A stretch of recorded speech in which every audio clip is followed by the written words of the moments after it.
it's Northern Crusades, Real Warfare 2. It's the second game in the series. It will be released early next year. So the game is about a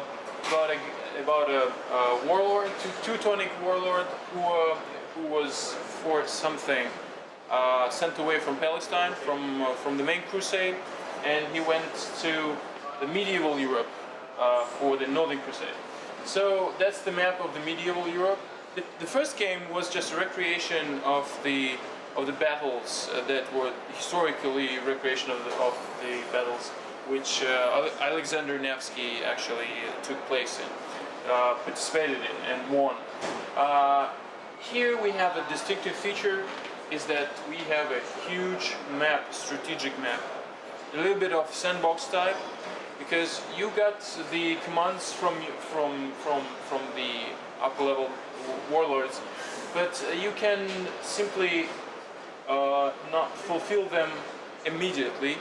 You can go around and, for example, plunder villages and fight with other commanders and other Teutonic knights, and you can siege towns. Unfortunately, in this very build we don't have the sieges, but it will be one of the distinctive features as well, that there will be up to 10,000 units at the same time sieging a castle with battering rams, with siege ladders and all this. So right now, when we approach a city, a friendly city, what we can do, we can visit the market where we can trade, we can hire and upgrade mercenaries, or we can attack it. Okay, visit the markets. While plundering, while completing the main objectives, you get some food, you get some various items which you can sell, or you can buy those if you need. For example, it's evident that your army requires some resources. If you run out of resources, you can call on the nearest city and buy some food or something like this. So what was next? We can hire and update mercenaries. The idea behind updating mercenaries, of course, there are several ways to build your army. When you start, you just have one regiment, and then you hire armies from this or that region. For example, in this European region, you don't have mounted archers which are Russian or Russian. Yeah, so you can go to that region and hire those there. But what you can do is that you can recruit. The number of units, of course, depend on your level, on the level of your leadership. So let's recruit some of the swordsmen.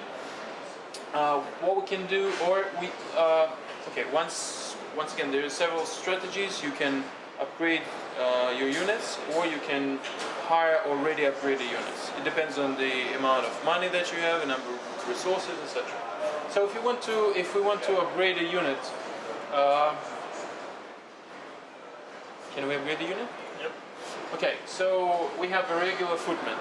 What we can do, we can upgrade the number, the manpower, or we can upgrade the weapon proficiency, or we can upgrade the morale. But what we can do is we can upgrade the unit itself. We can give them better swords and better shields, and they will become swordsmen. Or we can give them horses, and they will become regular mounted swordsmen. So it's all totally up to the player, whatever his or her strategy is, and how much resources do we have.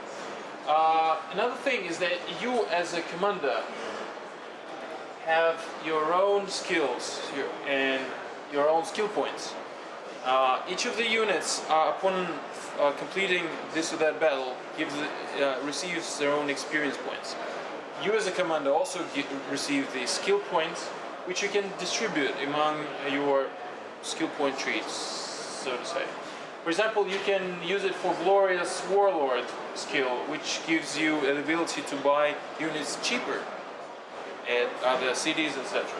You can also get the Battle Prayer, which boosts your morale of your troops, which is also good. So once again, the orders that are given by a warlord gives you more experience, more gold, etc. But if you want, it's once again, it's a little bit of sandbox experience. You can go around and plunder, but you always have to remember if we talk economics language, cost efficiency. If you lose your army in one small village all of a sudden, and you will spend much more money to regain the army, other than what you get from selling the goods which you got from plundering that village. So right now we'll show you the way the battles look like. So it's more like if you remember Mountain Blade series, the map actually looks a little bit resembling. And on the other hand side, we can compare with King's Bounty, where you move around the map in real time. Then when you have the battles, there you have turn-based mode, and here you have real-time battles as well. Also, the landscapes, of course, the movement of your army, the abilities depend on the landscapes. The cavalry will never ride at the same speed on plain and on the mountain. So when you start the game from the very beginning, of course, you will understand the strategic. It won't be that difficult from the very beginning. However, we urge players to. It's better if the players have a little bit of understanding that you should not attack pikemen with cavalry, or you should not put the archers in front of the cavalry. It's a little bit unwise, I'd say. If you see, there are not twin brothers here. We have a little bit. They have different helmets, and every unit has their own a little bit difficult looking type of diagram here. But it gives you the understanding what are the parameters of that unit, if they're flanked. The AI is sophisticated. That means that if you, for example, flank the AI, they will move to face you. So it's unlike some other well-known strategy games. We have the landscapes are different. Not every time you go into the battle, but there are a certain amount of maps for this or that type of terrain. So that's the way the guys are in the battle.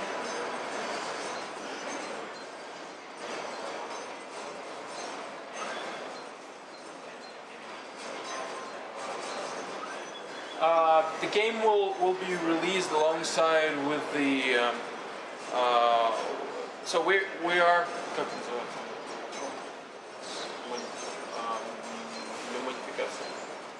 Will be very more friendly. Yeah. So there will be possible to, for example, you want Italian forces. All of a sudden, you want to make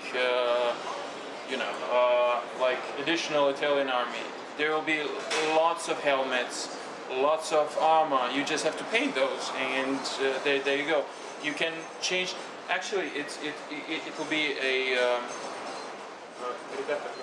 editor. The editor will be alongside with the game the same one that the developers actually work with now. So it will be totally up to you. You can do any mod you want.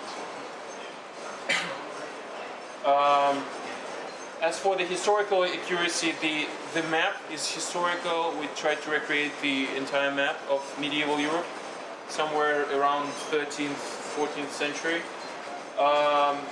The Teutonic Knights were together with Poland were the alliance, etc.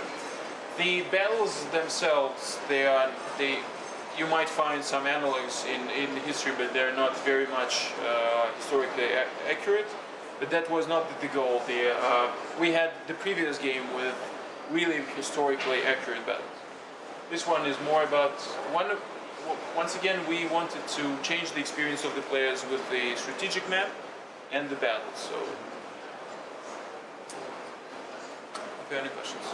And there's always sandbox or some story. there is a story. You are the Teutonic Knight. You can disregard the sandbox at all. You can complete order after order, and you will finish the game eventually. But it's fun. You can upgrade. You can gain experience from other side villages, so to say, and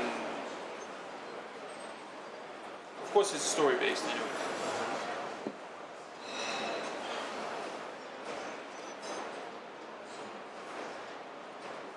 The enemies are fleeing.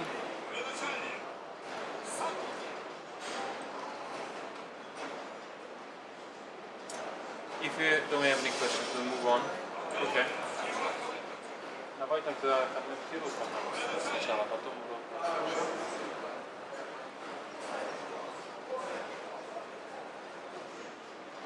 This is not fair.